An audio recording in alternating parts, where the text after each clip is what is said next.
ฮึบอ๋อเนาะบูชงใช้บูบีใบขับขี่ทั้งนอกเพื่อนเนาะมีมุ้งน้ำเด้อเนาะไอ้ลืมมาสอดมานำอยู่เนาะใจบุญทางฝักไทยที่สวยน้องขอให้อยู่ดีมีแรงขอให้ร่ำขอให้รวยขอให้สุขภาพแข็งแรงไปไสมาไสขอให้เจริญขอให้ปลอดภัยสาธุ ดีใจอยู่บ่เนาะดีใจเนาะเนาะสวัสดีขอบใจทางบ่าวพังดำเดิมดีมีแรงไปไสมาไสขอให้ปลอดภัยเด้อสาธุไปน้องไปพบก่อนเฮาบาดตอนนี้ฝนตกเนาะพี่น้องเนาะตัดภาพตัดซองมาอีกบ้านนี้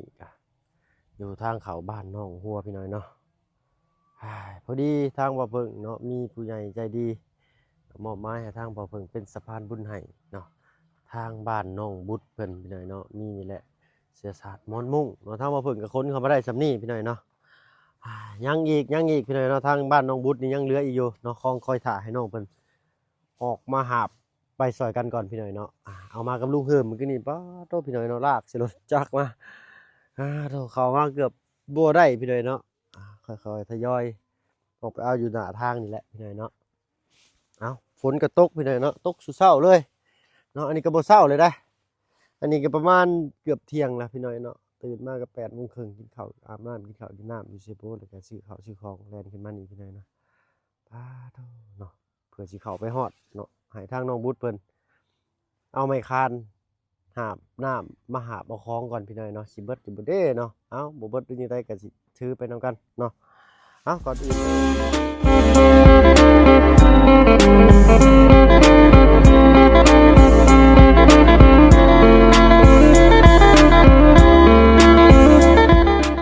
ทักทายเนาะกับทักทายสบายดีผู้ใหญ่จะดีเด็ก FC เบิดทุกท่าน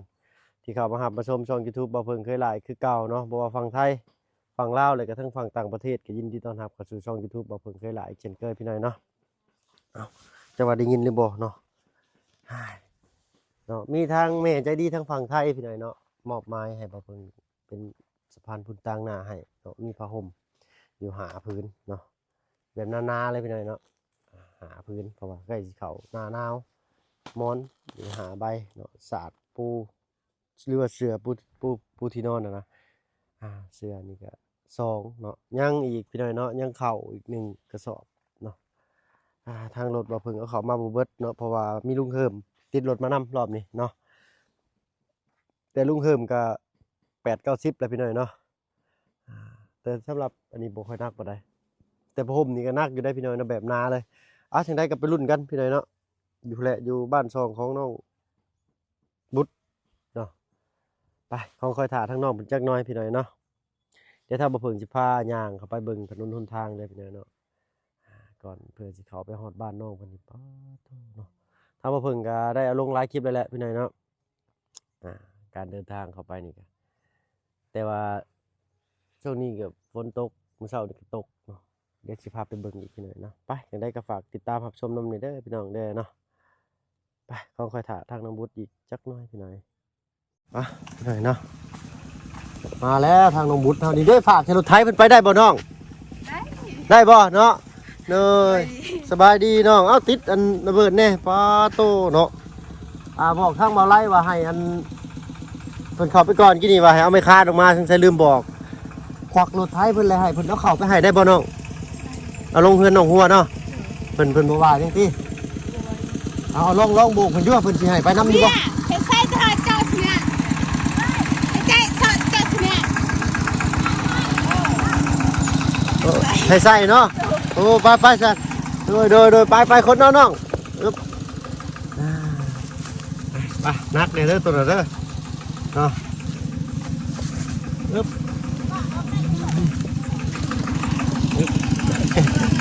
เนาะขอบใจหลายเจ้าโทษเนาะกำลังว่าสิถ้ามาทางน้องเพิ่นนั้นเอาเข้าไปนี่ที่สิบ่เบิดขอบใจเด้อเอาไปเอาไปลงเฮือนน้องหัวแหละเนาะไปพี่น้องไปพอดีเลยพี่น้องเนาะเอาขึ้นก่อนเลยน้องมาดิเจ้าไปขึ้นก่อนให้ทั้งน้องบุตรไปขึ้นก่อนเดี๋ยวก่อนสิคัดท้ายไปดอกเนาะโอ้ยโชคดีพี่น้องเนาะไป กระจกอ่ะเนาะถ้ารถแจ็คหรือว่ารถไถนะบ้านเอิญนี่ก็สิเข้าง่ายอยู่เนาะน้องบุญเนาะ โดย มีไผอยู่เฮือนมื้อนี้น้อง มีพอรายการนอก มีทั้งพ่ออะไรกับทั้งน้องเนาะ โดย กินข้าวเลยบ่มื้อนี้ แล้ว ได้ยังกินข้าวได้ยังกินข้าว กินมักถั่ว กินบักทั่ว โดย บ้านเจ้าเอิ้นบักทั่วได้เอิ้นว่าได้เนาะ สตอง สตองเนาะระวังหัวนั่นล่ะฮึบฮึบ เนาะ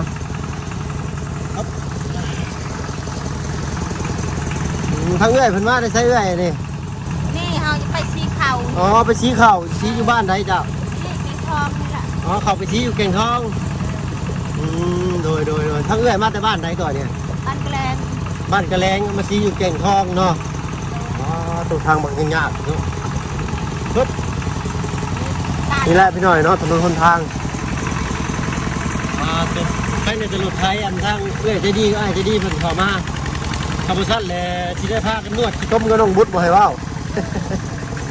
โอ้นะขนาดรถไทยยังเบื่อได้อยู่นิดหน่อยเนาะอ่ะพบพ่อกันอยู่ข้างในอีกเนาะปึ๊บน้องบุญรู้จักเพิ่นอยู่บ่นี่ รู้จัก รู้จักอยู่เนาะขอบคุณเด้อเนาะให้ติดรถมานำ ไปพี่หน่อยเนาะอันนี้ก็ถือว่ายากเลยก็ข้างหน้านี่ก็บ่ปานใดแต่ใกล้ๆกับโรงเรียนนะเนาะถือว่าสุดๆเลยนะปึ๊บแล้วนี่แหละหัวใส่ถึกกำพารถได้เนาะไปพี่หน่อยเนาะดุดมือแล้วกันถนนทางปึ๊บปึ๊บปึ๊บปัสนารถไทยยังปัด มีจักได้เลย รถจักรบ่ได้เลยเนาะปึ๊บปึ๊บไปข้างหน้าอีกพี่หน่อยเนาะยากครับปึ๊บเอาตันเลยพี่หน่อยเนาะขอโทษขออภัยน้ำลายอันนี้คือว่ายากระดับหนึ่งเลยเนาะเรือขึ้นระดับสองก็ว่าได้ยากขนาดจุดแรกที่เขาเข้ามาคุณนะตัวครึ่งล้อรถไถปึ๊บปึ๊บไปไหนเนาะโชคดีอยู่มันก็ได้ปึ๊บเปิดเลยล่ะเด้อระวังเพราะตัวนี้แหละเลือกสุดๆเลยนี่ มือนั้นรถไฟตกลงไปนั่นเกือบขึ้นบ่ได้ปึ๊บเอาบาตอนนี้ก็วิทย์บอลยากแล้วล่ะเนาะก็จะได้ไปลงจอดดูเพื่อนน้องหัวป่ะน้อง โดย เลยเดี๋ยวสิจอดอยู่เพื่อนน้องหัวก่อนมาสั้นซะอึ๊บไปผมบอกกันทีเลยเนาะพี่แหละบ้านทองเพื่อนซ่านของน้องหัวเพิ่นเนาะมาฮอดจอดถึงแล้วพี่น้อยเนาะอยากนักแน่ไม่ใส่ละมาบ่มีขนมข้าวต้มให้ทั้งน้องเพิ่นเลยเนาะไว้ดูเลยได้ป่ะน้องอึ๊บบ่ตู้ให้ล่ะได้ป่ะครับทางน้องจันเพิ่นพี่หน่อยเนาะต้องขอบคุณเลยล่ะเด้อเนาะอึ๊บขอบใจได้เด้อตัวยังโชคดีอยู่พี่หน่อยเนาะ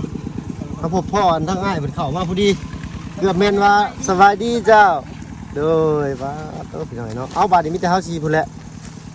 ไปทางเฮือนน้องบุตรเพิ่นเนาะโดยเอาถอยกลับบ่ถอยกลับก็ได้สิไปเอาอึ๊บเอาไปย่างก่อนน้องบุตรจะนี่สิแหละพี่หน่อยเนาะถ้าว่ายามฟ้ายามฝนก็ได้เกือบบ่รอดพี่หน่อยเนาะไปพี่หน่อยเนาะต้องบ่นักสำน้ำพี่หน่อยเนาะเบาอยู่แต่ว่ามันเป็นชิ้นใหญ่เพื่อนแน่พี่หน่อยเนาะยุ่งง่ายอยู่ที่น้องเนาะพอดีทางตัวพ่อเพิ่นอยู่เพื่อนมื้อนี้บ่ได้ไปใส่บ่น้องพี่นี่ครับมาเพิ่นใส่กางเกงขายาวมาพี่หน่อยนะเปลี่ยนใส่กางเกงขาสั้นบัดนี้สิต้มบ่ให้เว้าเลยต้องทำใจแน่นอนปะพอๆกันอยู่บ้านน้องบุตรเพิ่นก็แล้วกันพี่หน่อยเนาะน้องเจ้าก็อยู่ครบบ่น้องมื้อนี้ โดย บ่ได้พากันไปไสน้องมื้อนี้เนาะครับอีกอย่างหนึ่งก็ถือเป็นวันอาทิตย์พอดีเนาะทางหมู่บ้านเพิ่น สิพากันหยุดสงัดเลยเนาะนี่แหละถนนหนทางลงไปก็ได้ไปนี่แหละพี่น้องเนาะดีในแต่ทางมีล่อ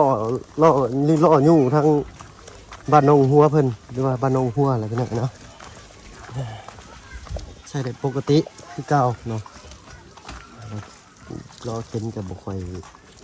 ฝืนดอกพี่น้องเนาะก็ลื่นๆเบาๆไปฮึบได้อยู่บ่เนาะฮึบเดี๋ยวไอ้สิดึงเห็นไหม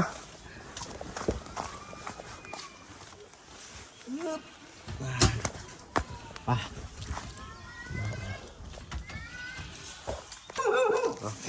ฮึบฮึบอ๋อเนาะบูชงใช้บูบีใบขับขี่ทางนอกเพิ่นเนาะเฮ็ดสิได้เป็นโทษเพิ่นก็บ่บัดนี่เนาะ ใช่ได้เปล่า ฮึบมาฮอดเด้อพี่น้องเนาะมีแต่สิให้ทางนอกเพิ่น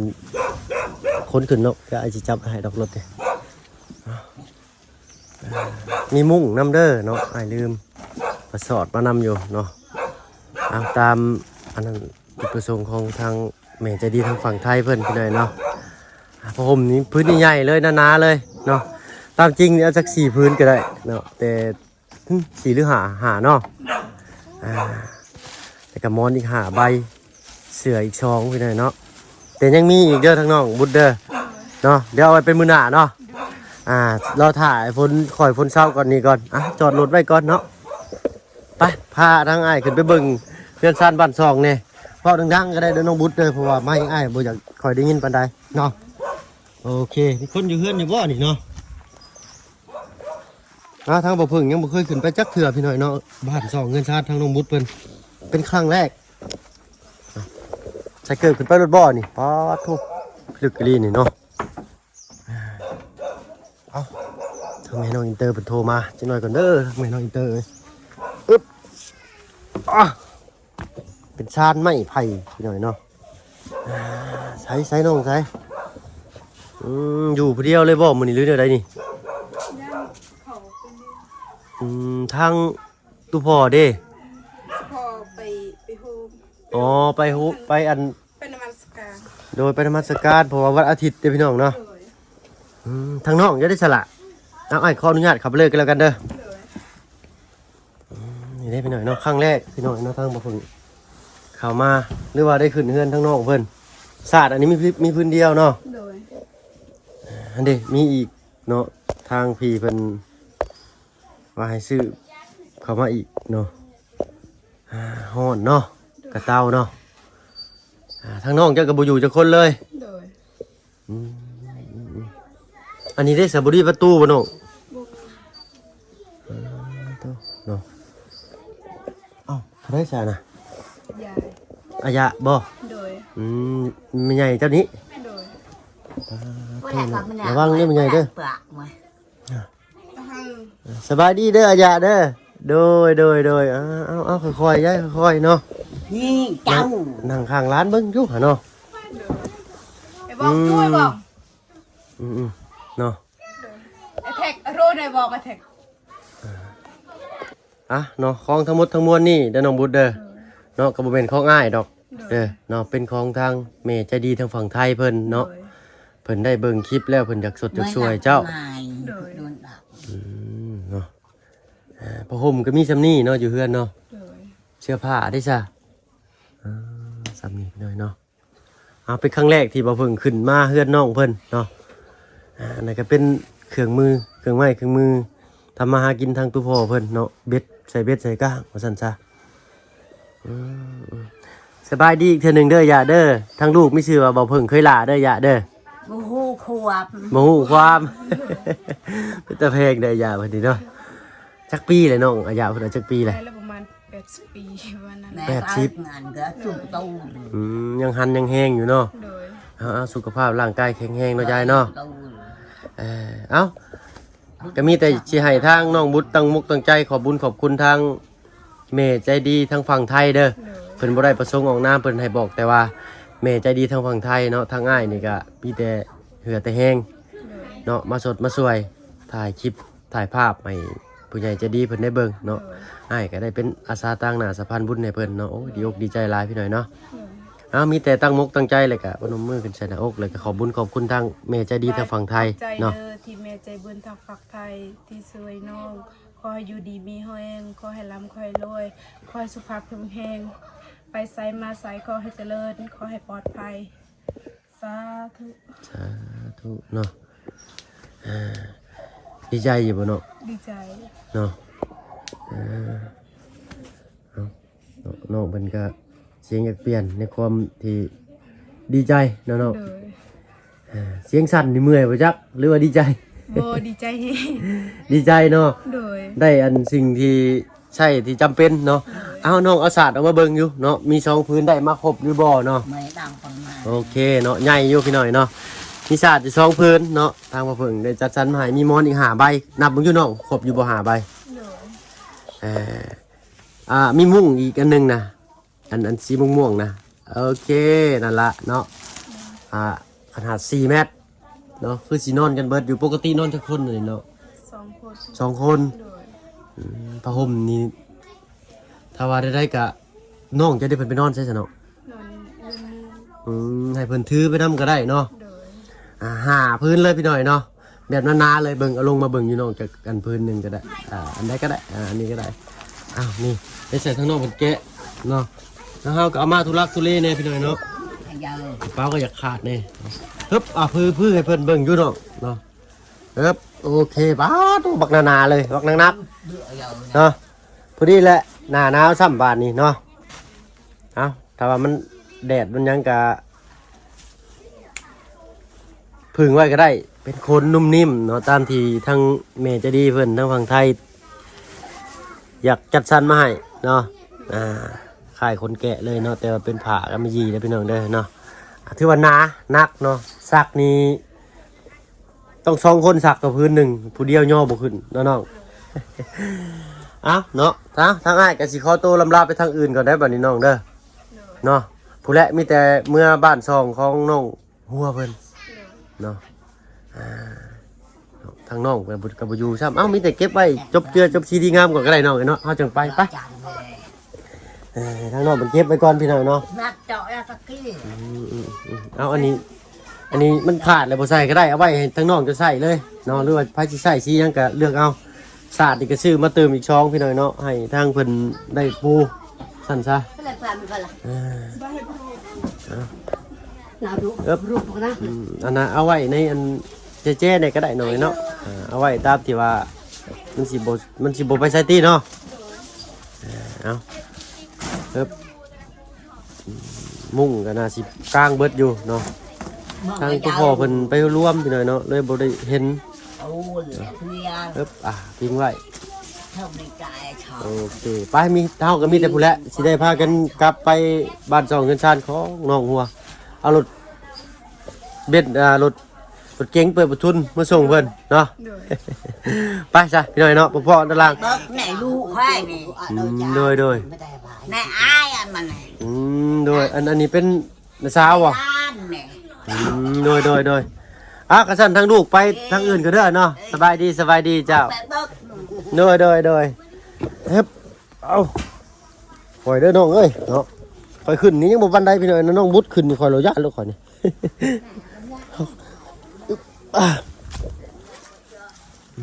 ไปเนาะเอารถเข็นมาส่งทั้งน้องหัวเพิ่นก่อนเนาะเฮ็ดฝนตกพี่น้อยเนาะบัดนี้เอ้าเนาะก็ถือว่าดีอกดีใจน้ำน้องเพิ่นหลายๆสำหรับคลิปนี้ถ้าว่าเพิ่นกับน้องบุญก็สิขอตัวลำลาก่อนเนาะน้องบุญเนาะ โดย ไปลาแล้วปะลุงเนาะสบายดีเจ้าสบายดีเด้อน้องบุญเด้อเนาะ สวัสดีขอบใจทางเบาพังเดิม โดย ดีมีเฮงไปใส่มาใส่ขอให้ปลอดภัยเดินครับ สาธุไปน้องไปพบก่อนเฮาบาดตอนนี้ฝนตกเนาะเพราะว่าเฮายังขี่ได้พากันอยู่อีกหลายมื้ออยู่เนาะขึ้นมามื้อแรกก็สิเป็นไข่เป็นน้าวรถนี่ก็บ่ไหวคือกันได้พี่น้อยเนาะ สำหรับคลิปนี้ถ้าบ่เพิ่งกับทางน้องบุญก็สิขอตัวลาลงแล้วพี่น้อยเนาะพบกันคลิปหน้าเด้อพี่น้องเด้อเนาะขอบคุณทางผู้ใหญ่ใจดีเนาะแล้วก็ที่ทุกทานที่ให้เกียรติเสียสละเวลาเขามาหามาชมช่อง YouTube บ่เพิ่งเคยหลายเช่นเคยพี่น้อยเนาะรุ่นกันเบิ่งอีกเนาะยังมี ยังมีอยู่เนาะทางบ่พึงก็เข้ามาบ่เบิดเนาะขอโทษขออภัยน้อยหลายเป็นรอบหน้าเด้อพี่น้องเด้อเนาะรอบหน้าเบิดแน่นอนเนาะไปพอคลิปหน้าคลิปนี้ลาแล้วพี่น้องเนาะสบายดีจ้ะ